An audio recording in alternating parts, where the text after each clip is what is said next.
I never thought betrayal would sound so quiet. No screaming. No dramatic confrontation. Just the soft buzz of a phone vibrating on the kitchen counter while he was in the shower. At first, I didn't even plan to look. We had rules. Trust was one of them. We had been together for 6 years, married for 3. We survived job losses, long-distance months, and the kind of arguments that end with silence instead of slammed doors. I told myself we were solid. But that phone kept buzzing. Once. Twice. 3 times. I glanced at the screen, expecting something harmless, work, maybe his brother. Instead, I saw a name I didn't recognize. And a message preview that said, "I can still feel you." My chest tightened in a way I can't properly explain. Like my body understood something my mind was still refusing to accept. I picked up the phone. I know. I shouldn't have. But some moments don't ask for permission. The messages weren't hidden. No password, no secret folder, almost like he never expected me to look. Scrolling felt unreal, like watching someone else's life unfold. Late-night texts. Inside jokes I'd never heard. Plans that didn't include me. And then photos. Nothing explicit, which somehow made it worse. Smiles, coffee cups, her hand resting on his arm, intimacy disguised as innocence. I sat down at the table because my legs stopped working. The shower turned off. I had seconds to decide, confront him now or pretend I knew nothing. I chose silence. For days. I watched him closely after that, how easily he laughed, how normal everything seemed, how he kissed my forehead before leaving for work as if he hadn't shattered something inside me. I wondered how long it had been going on. Weeks. Months. Or longer than I could bear to imagine. I didn't cry at first. I felt detached, like my emotions were waiting for confirmation before reacting. That confirmation came unexpectedly. One evening, he told me he'd be working late, again. Something in his voice felt rehearsed. So I followed him. I'm not proud of it, but I needed the truth in full color, not just pixels on a screen.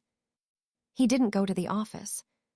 He went to a small restaurant across town, one we used to love before life got busy. And she was already there. She looked ordinary. That surprised me. No dramatic beauty, no obvious reason to envy her, just someone who laughed too easily when he spoke. They sat close, too close. When he reached across the table and brushed her hand, something inside me finally broke. I didn't walk in. I didn't make a scene. I went home. That night, I packed a bag. Not because I wanted to leave forever, but because I needed him to feel the absence I'd been drowning in. When he came home and saw the empty closet space, panic finally crossed his face. He called, texted. Voicemails piled up. I didn't answer. The next day, I sent one message. I know. Nothing else. The truth came spilling out after that. Apologies, excuses, promises, claims that it didn't mean anything. That sentence still unjars me. Because if it meant nothing, why did it destroy everything? He begged for forgiveness, said it was a mistake, that he felt lonely, that he never planned to hurt me. But betrayal doesn't need intention to cause damage. Weeks passed. We talked a lot. Some conversations ended in tears, others in silence. Some nights I thought we might survive this. Other nights I felt like a stranger in my own life. Eventually, I realized something painful but freeing. Even if I forgave him, I would never forget. And love without trust is just fear wearing a familiar face. I left. Not dramatically. No shouting. Just a quiet decision to choose myself over a version of love that asked me to ignore my worth. Months later, I heard he was still with her. That didn't hurt as much as I thought it would. Because by then, I had learned the hardest truth of all. Sometimes the real betrayal isn't the affair. It's staying after you know you deserve better. She always believed that betrayal was something loud, something obvious, something you could see coming if you were smart enough. She thought cheating happened to careless people, to relationships already broken beyond repair. Not to her, not to the life she had built so carefully. They had been together for 8 years, married for 4, no children yet but plans, always plans. Weekend trips they never took, conversations about moving to a bigger place, jokes about what their future dog would be named. From the outside, they looked stable, happy even.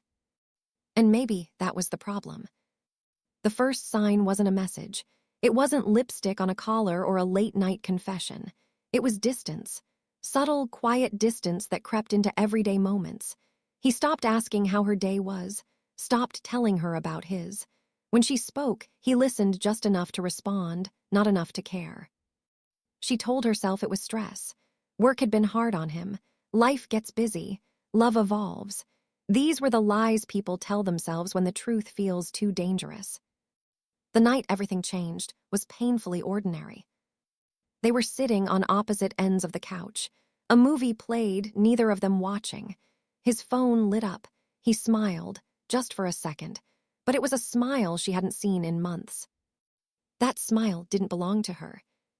She didn't say anything. She didn't ask. She just noticed. From that moment on, she noticed everything.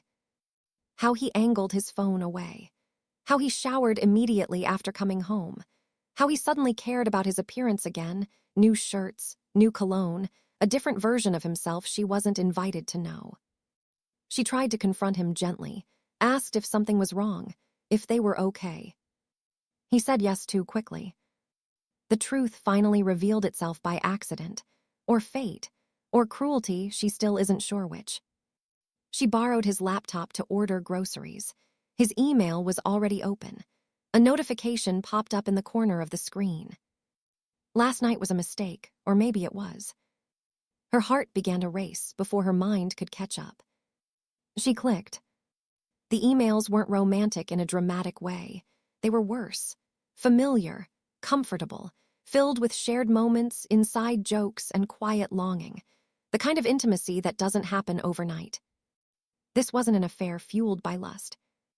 It was emotional, intentional, deep. Her hands shook as she read messages that talked about his frustrations, his dreams, the parts of himself he never shared at home anymore. She realized she was reading the story of her own replacement. When he came home that evening, she didn't cry. She didn't scream. She sat at the kitchen table with the laptop open and waited. His face told her everything before he said a word. He didn't deny it. He said he felt unseen, unappreciated, like they were roommates instead of partners. He said she had changed. That life had become routine, that the other woman listened. She listened to him explain why he betrayed her, as if betrayal ever needs justification. What hurt most wasn't the cheating. It was how calmly he explained it. As if it were logical, reasonable, inevitable. They tried to fix things, counseling, long conversations, promises to rebuild trust. For a while, she believed effort could undo damage. But trust doesn't come back quietly. It questions everything. Every late meeting, every notification, every change in tone. Love became anxiety disguised as hope. One evening, months later, she asked him a simple question. "Are you still talking to her?" He hesitated. That hesitation was the answer. Something inside her finally settled. Not broke, settled. Like a decision that had been waiting for permission. She didn't argue, didn't cry, didn't beg. She simply said, "I'm done." Leaving wasn't dramatic. It was lonely, painful, quiet, but it was honest. In the weeks that followed, she mourned more than a marriage. She mourned the version of herself that believed loyalty was automatic. That love was enough. That effort guaranteed safety. She learned otherwise. Months passed, then a year. She rebuilt her life slowly. New routines, new confidence, new boundaries. She learned to enjoy her own company again, learned that peace feels better than uncertainty. One day, she ran into him by chance. He looked tired, older, less certain. They spoke briefly, polite, distant. As they parted, he said something that stayed with her. "I lost the best thing I ever had." She didn't respond, because by then, she understood something powerful. Cheating doesn't always destroy relationships. Sometimes it reveals the truth, that the relationship was already gone, and staying would have meant betraying yourself. And this time, she chose not to.